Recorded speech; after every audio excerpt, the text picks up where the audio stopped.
Hello everyone. It's not about who I am, but what I do, it's all about.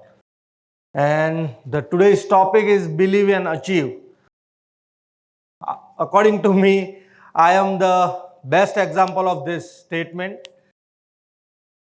You can get to know within a speech that why I am telling you and why my confidence is like this. My name is Nirav Sharma, an innovator, researcher, and investor from Gujarat, and I am a proud Gujju. मेरी journey की हम पूरी बात करेंगे, believe करना अपने आप पे और उसे अचीव करना, उसे आज के यंगस्टर्स के लिए कितना महत्वपूर्ण टॉपिक है वो आपको समझ आएगा। गांधीनगर यानी कि कैपिटल ऑफ गुजरात से मेरा जन्म हुआ है। My father and my mother is educational bureaucrats and मेरी खुद की बात करूं तो मेरी स्कूलिंग और कॉलेज वगैरह गांधीनगर एंड अहमदाबाद में हुई है। थ्रू आउट थर्ड स्टैंडर्ड से ही अलग अलग एक्टिविटीज में पार्ट लेना, हारना, जीतना, कॉलेज के दरमियान ही पहले से ही एक रिसर्च एंड डेवलपमेंट का एक एजुकेशनली थ्रू आउट स्कॉलर रहा, इसलिए अलग अलग रिसर्च एंड पेटेंट्स के अंदर काम करता रहा था। इंजीनियरिंग कॉलेज जब मैंने स्टार्ट की तो उसके अंदर मैंने फर्स्ट ईयर में ही हमने माइनर पान कार्ड के अंदर कॉपर इंगॉट्स का हमने प्लांट्स शुरू किया। उसके अंदर at the age of 16-17 I have make a turnover of more than 20 crore और जब मेरा 18 साल का ड्राइविंग लाइसेंस और मेरी 16 लाख की कार वो साथ में आई थी। तो यंग एज में ही बिजनेस को किस तरह से डेवलप करना, मेरा फर्स्ट स्टार्टअप ही कॉलेज फर्स्ट ईयर में था। कॉलेज के लास्ट ईयर में मैंने थ्रू आउट स्कॉलर रहा था, इसलिए फादर गवर्नमेंट में थे तो उनका एक सपना था कि नीरव यूपीएससी एग्जाम दे या आईएएस बन। पर अंदर से पहले से ही एक बिजनेस माइंड था, तो फादर का सपना पूरा किया, यूपीएससी की एग्जाम दी, पर फादर को पहले से ही कमिट कर दिया था कि करूंगा तो मैं बिजनेस ही। फाइनली ये सब यूपीएससी देने के बाद 2014-15 में at the age of 21-22 Nirav Sharma की एक्चुअल कॉमर्शियल मार्केट के अंदर एंट्री हुई। पहले से ही केमिस्ट्री, साइंस, ऑर्गेनिक्स उसके अंदर मेरी पकड़ थी, तो उसकी वजह से एफएमसीजी प्रोडक्ट्स हमने पहले चूज किए और 2014-15 के अंदर हमने पहली ब्रांड स्टार्ट की। वहां से जर्नी स्टार्ट हुई। उसके बाद 2 ही साल के अंदर हमने मोर देन 4 to 5 ब्रांड्स हमने इसके अंदर लॉन्च किया और कमर्शियली हमको इतना अच्छा उसका प्रतिसाद मिला और उसके बावजूद ये लास्ट 7 सालों के अंदर, 8 सालों के अंदर मेरे पास आज की तारीख में 350 से ज्यादा ऑपरेटिव पेटेंट्स है, 28 से ज्यादा कस्टम कॉन्सेप्ट्स के कॉपीराइट्स है और 8 से ज्यादा मेरे पास आज की तारीख में कस्टम आईपीआर्स है, ट्रेडमार्क्स है। कहने का मतलब है कि आज मेरी एज है 31 और लास्ट 8 सालों की जर्नी के अंदर एक कॉलेज का यंगस्टर लड़का जिसने मात्र 7 लाख रुपए के बिजनेस से, इन्वेस्टमेंट से बिजनेस स्टार्ट किया था, आज वो लड़का लास्ट 8 सालों के अंदर मल्टीपल कंपनीज चला रहा है।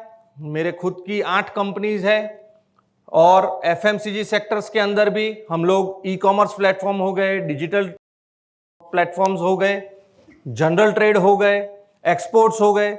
काफी सारी मेरी जर्नी बहुत ही वाइडन अप एंड स्प्रेडन अप है। फॉर एग्जाम्पल मेरी शोध की अगर बात करें तो उसके अंदर एफएमसीजी हो गया, फार्मा हो गया, एग्रीकल्चर हो गया, डेयरी प्रोडक्ट्स हो गए, हेल्थ हो गया, हाइजीन हो गया। तो अलग अलग सेक्टर्स के अंदर मेरी रिसर्च है और हमने अलग अलग ब्रांड्स डेवलप की है। आज की तारीख में इंडिया के अंदर 8 कंपनियां हमारी चल रही है। हमारा खुद का यूएस की टेलीकॉम बड़ी कंपनी के साथ हमारा टाई अप है। 110 कंट्री के अंदर हम इंडिया को रिप्रेजेंट करते हैं एज अ पेटेंटी। उसके साथ साथ हमारा खुद का फाइनेंस टेक कंपनी भी है। उसके सिवा हमारे पास आज की तारीख में media purchase, digital purchase, digital equipments development, वैसी मेरी अलग अलग स्टार्टअप्स एंड अलग अलग कंपनीज है। ये 8 साल के जर्नी में मोर देन 168 करोड़ का मैंने टर्नओवर किया है। 20 स्कूल्स के लड़कों को मैं आज की तारीख में हम गुजरात के अंदर और इंडिया के अंदर आज की तारीख में हम लोग इनको प्रमोट करते हैं। 28 राज्यों में हमारा इंडिया के अंदर एफएमसीजी के अंदर भी हमारा बहुत बड़ा योगदान है। इंडिया के एफएमसीजी सेक्टर के अंदर हाईएस्ट पेटेंट होल्डर हूं और उसी के साथ साथ ये पूरा जर्नी गुजरात सरकार, भारत सरकार ने काफ़ी सारे अवार्ड से सम्मानित भी किया हुआ है, काफ़ी सारे स्थान और प्रमोशंस भी मिले हुए हैं। तो मेरे फादर ऐसा कहते थे कि बेटा स्थान की चिंता मत करो, पात्रता बढ़ाओ, स्थान अपने आप मिलेगा। काफ़ी सारी ट्रॉफीज, काफ़ी सारे रिकॉग्निशंस, काफ़ी सारा फेलिसिटेशंस, सब कुछ मिला ये 7-8 सालों के अंदर। तो मैं तो ये मानता हूं कि गीता का जो श्लोक है उसको थोड़ा हम मॉडर्नाइज कर सकते हैं कि खाली 18 घंटे कर्म कर, ट्रॉफियां तो ऑटोमेटिक आएगी। सो इस तरह से ये पूरा हमारा जर्नी रहा है। उसी के साथ साथ इंडिया के अंदर जो सबसे बड़ा नेगेटिव मार्केट हम कह सकते हैं या लेमेन कंज्यूमर के लिए जो एक नेगेटिव मार्केट हो गया था, नेटवर्क मार्केटिंग। तो नेटवर्क मार्केटिंग के अंदर भी हमने इंडिया का फर्स्ट रजिस्टर्ड प्लान कॉपीराइट कराया और उसके अंदर बेहतरीन से बेहतरीन पे आउट्स और प्रोडक्ट्स का भी हम लोगों ने स्टार्टअप किया हुआ है।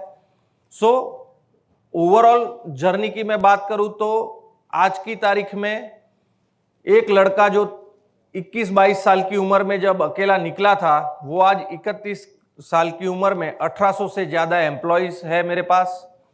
उसके सिवा 110 कंट्री के अंदर मेरा एक्सपोर्ट्स है और उसी के साथ साथ इंडिया के अंदर विद इन 7 to 8 ईयर्स मुझे काफी सारा रिकॉग्निशंस मिला है और प्रमोशन मिला है। सो आज के यंगस्टर्स को मैं इतना ही बताना चाहता हूं कि अगर आपके पास प्रैक्टिकल आइडियाज, क्रिएटिव आइडियाज और कुछ ऐसा unique way of doing business है तो आज अपना पहले आईपीआर और इंडिया के अंदर सबसे बड़ा जो हम एज अ स्टार्टअपियन जो हम सबसे बड़ी गलती कर बैठते हैं वो है अपना आईपीआर रजिस्टर्ड करवाना, पेटेंट्स रजिस्टर्ड करवाना। ये सिर्फ खाली आपको प्रोटेक्ट नहीं करता है बल्कि इंडिया को वर्ल्ड के अगेंस्ट प्रोटेक्ट करता है। और एज अ स्टार्टअप एंटरप्रेन्योर्स हमें ये चीज समझना चाहिए कि आने वाले विकसित भारत के अंदर हम यंगस्टर्स का ही योगदान रहेगा। सो चाइना, यूएस, जापान, उनके कंपैरिजन में इंडिया के पास भले ही पेटेंट्स कम है पर टैलेंट ज्यादा है। Problem is that we are not registering that IPRs and patents. So मैं ये कहना चाहता हूं कि आपका कोई भी आइडियाज, विजन हो, as a researcher and innovator, मैं खुद इन्वेस्टर भी हूं। सो मुझे पता है कि यंग जनरेशन को जो पैशन होता है उसके पर्टिकुलर आइडियाज के रिलेटेड, तो वो सीधा बिजनेस चालू कर देता है। मैं ये मानता हूं कि उसके पहले हमें अपना आईपीआर सेट करना चाहिए, हमको खुद को प्रोटेक्ट करना चाहिए, देश को प्रोटेक्ट करना चाहिए। क्योंकि आपने कई बार देखा होगा कि इंडिया का अच्छा टैलेंट और अच्छी कंपनीज हमारे आइडियाज को थर्ड पार्टी या थर्ड कंट्री रजिस्टर्ड करके उसके ऊपर वो बड़ी ब्रांड बना लेते हैं। So this is the motto of my speech कि आज का जो यंगस्टर है और यूथ है वो खास अपने आप को, आपके ऊपर बिलीव करो और एथिक्स, ट्रस्ट और डिग्निटी के साथ काम कीजिए। पूरी कायनात आपके पीछे लग जाएगी, भारत तो लग ही रहा है। आने वाले भारत को हम जैसे और आप जैसे लोगों की जरूरत है। आप एनर्जी के साथ इस मुहिम में जुड़िए और आने वाले भारत को ज्यादा नौकरी करने वाले बंदे नहीं, ज्यादा बिजनेस करने वाले लोग की जरूरत है, तो ही हमारा भारत विकसित होगा। हम उस दृढ़ संकल्पना से हम अपना कर्तव्य निभाएं। धन्यवाद।